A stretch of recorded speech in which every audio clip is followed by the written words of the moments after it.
Welcome to my channel. నేను ఈరోజు గురుకూర ఇగురు వేస్తున్నాను. ముందుగా గురుకూర ఇలా శుభ్రంగా కట్ చేసుకొని కడిగేసుకొని పక్కన పెట్టుకోవాలి. ఇది పొలాల్లో అట్లా దొరుకుద్ది, గురుకూర అంటారంట. నాకు తెలియదు, నేను నిన్నే ఫస్ట్ టైం చూశాను.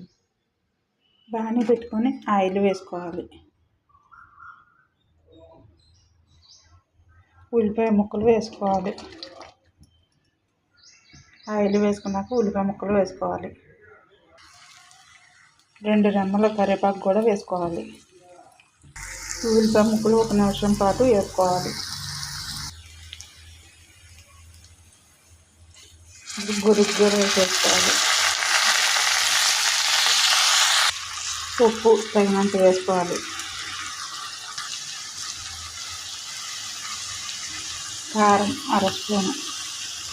నేను కారం తక్కువ తింటాను కాబట్టి నేను తక్కువే వేసుకుంటాను. ఇవన్నీ కలిపి ఒకసారి కలుపుకోవాలి.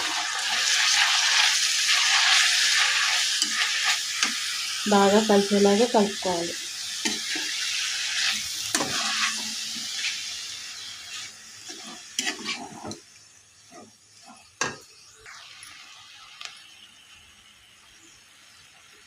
పావు స్పూన్ పసుపు వేసుకోవాలి.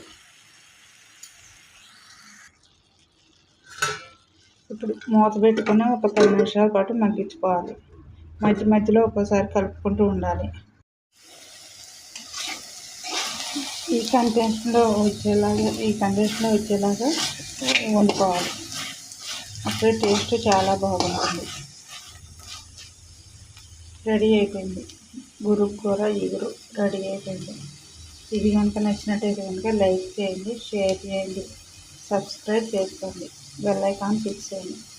గురుకూర ఇది వేరే బౌల్లో తీసి పెట్టేసుకోవాలి.